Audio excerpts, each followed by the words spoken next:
Well, good morning. This morning I'm going to talk about the ego and desire. I guess if I was going to give it a title, I guess that would be it.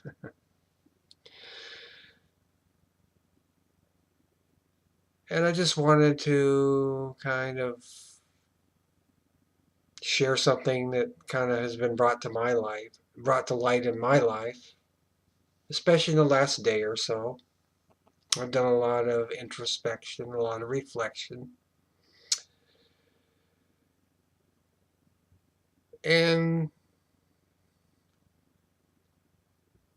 in recent times and ongoing, even in the realm of spirituality, I notice there's been a lot of talk about, the ego just has to be gotten rid of. It just has to go. It's a bad thing and all that. And in essence, I've come to realize it is not such. It is not a bad thing. No, it doesn't need to go. It has a place. It has a purpose. Otherwise, it wouldn't be there. And it wasn't just there for a past era. It wasn't just there for an age that is ending and no longer has a purpose or a place in the new, the new world, the new paradigm. It very much has a place in the new paradigm because it is part of the human experience.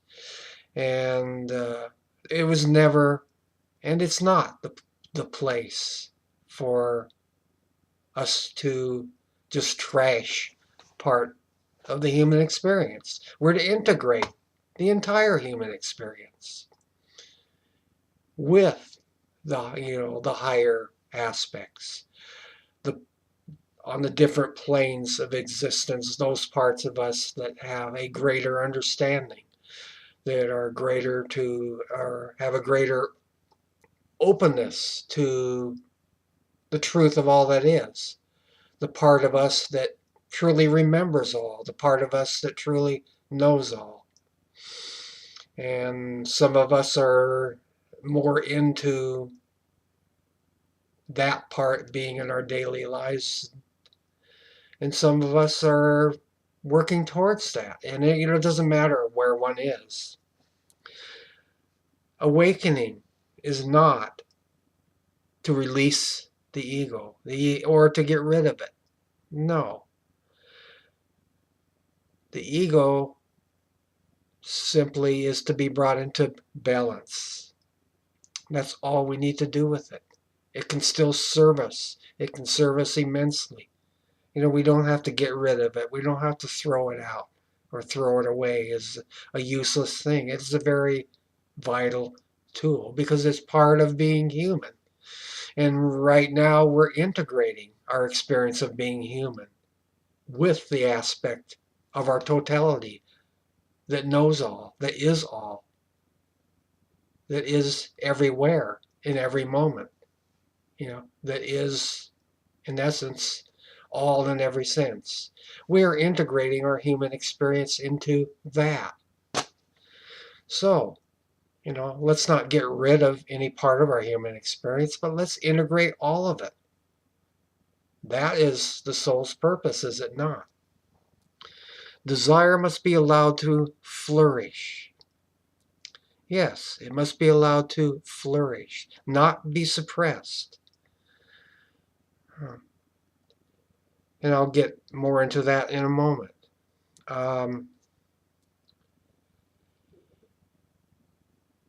Now with me, I'm a Libra, so yeah, I'm going to talk a little bit about relationships. And for me, being a Libra, relationships have always been important to me. Communication is a big thing with me. Connection is a big thing with me. And yes, I am complete in myself. I am complete in who I am. However, there is that part of my soul that part of the human aspect in me called ego. And it still has a vital role. It still has a vital place, and a good place, a functional role in that being expressing desire. And I find relationships or simply relations, it doesn't matter. You can have either. And it's a matter of preference. And that's all it is. Desires must be allowed to flourish. Because those desires are to me the impetus for creation. And to some of you, it may not be the impetus, but it is still an impetus. You know, if you stop and be honest with yourself, you'll find that it is an impetus, at least. For some of us, it is the impetus. It is the crux. It is, for without it, I know the way I am built. Without it, basically my creativity is shut down if I don't allow that to flow.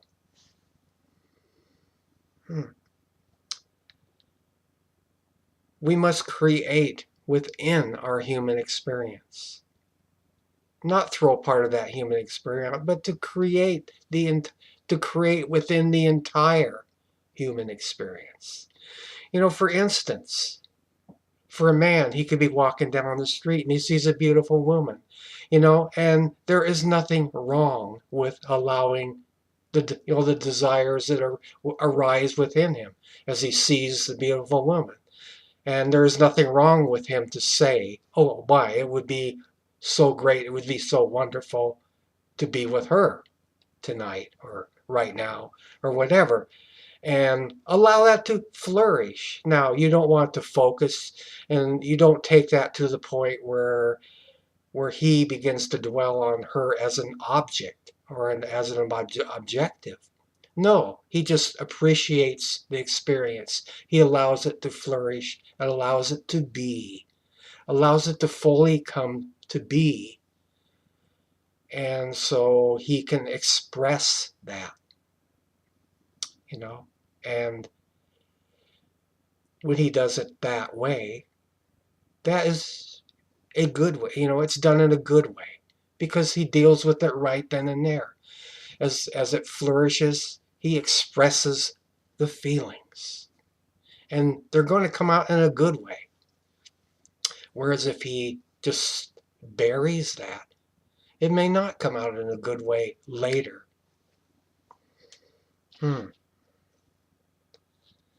Allow the desires to flow freely.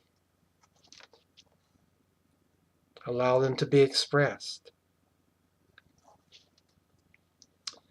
And always allow an outlet for yourself to do so. Allow an outlet for that to flow freely in expression. Always give it an outlet. Otherwise, you suppress it, and you don't want to suppress it.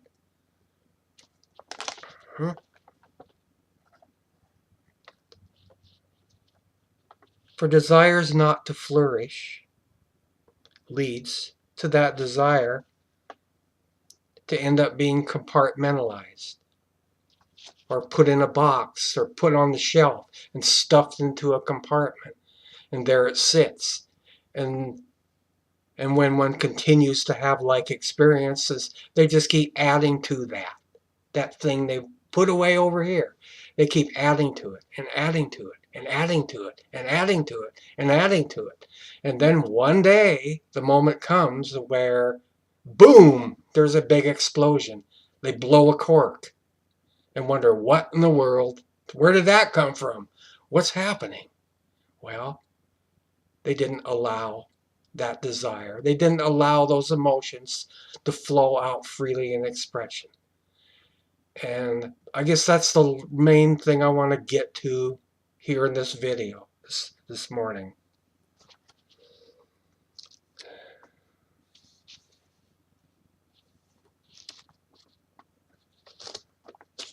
until that desire can flow freely. Part of me harbors discontentment and unfulfillment. And if you'll stop and consider that for a moment, you'll realize that is quite true. If we don't allow those feelings to flow in expression in the moment, they get stuffed, they get compartmentalized.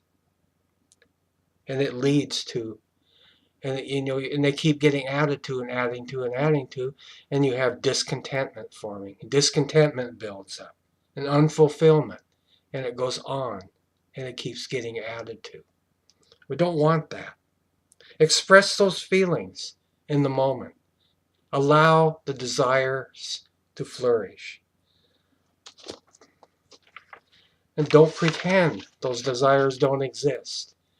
I mean, there is a lot of teachings out there, and have been out there for quite some time, where they want to sugarcoat something. People, they just sugarcoat something. Oh, it doesn't, that's just, oh, I'm not going to, that doesn't exist. That, I'm just going to push it away. I'm just going to bury it. No, it doesn't exist. That doesn't work.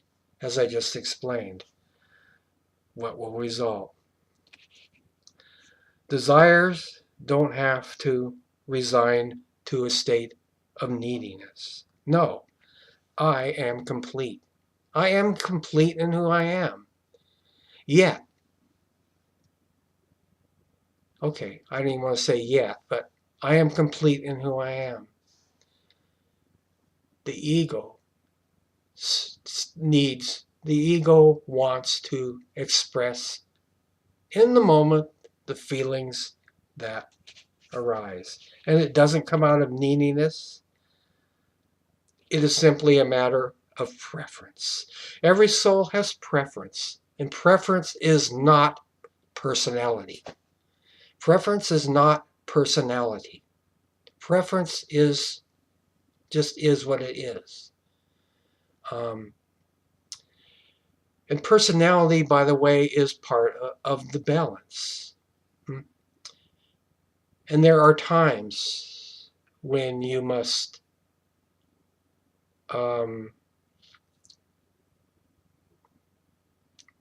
bring the point of potension, or tension between time and space, to a neutral point. For instance, as we will all come into learn portality, teleporting to where we wish to be. And in that state, you have to bring emotion to a neutral point. But that's a moment. It's not all the time. There's many things ahead of us that we're going to come to remember. There is preference. The human experience. Don't throw the baby out with the bathwater. And that's really what I want to say this morning. Because when you just toss out the ego and say, I don't need you anymore, you're throwing the baby out with the bathwater, because you're not going to be able to function. The human part of you is not going to be able to fully express and to release. And if there's no release, there's buildup. And then you'll have all of these roller coaster, huge ups and downs, and you will impede your process of remembering your soul to your human experience. You will actually impede it. So, that's in essence what I wanted to say this morning, and I wanted to get that shared. As always, I appreciate your listening. I really, really, truly do. Taking the moment out of your time to listen. And I hope something in here will help. Um, let that be where it may, as it may. So, have a wonderful day, and namaste.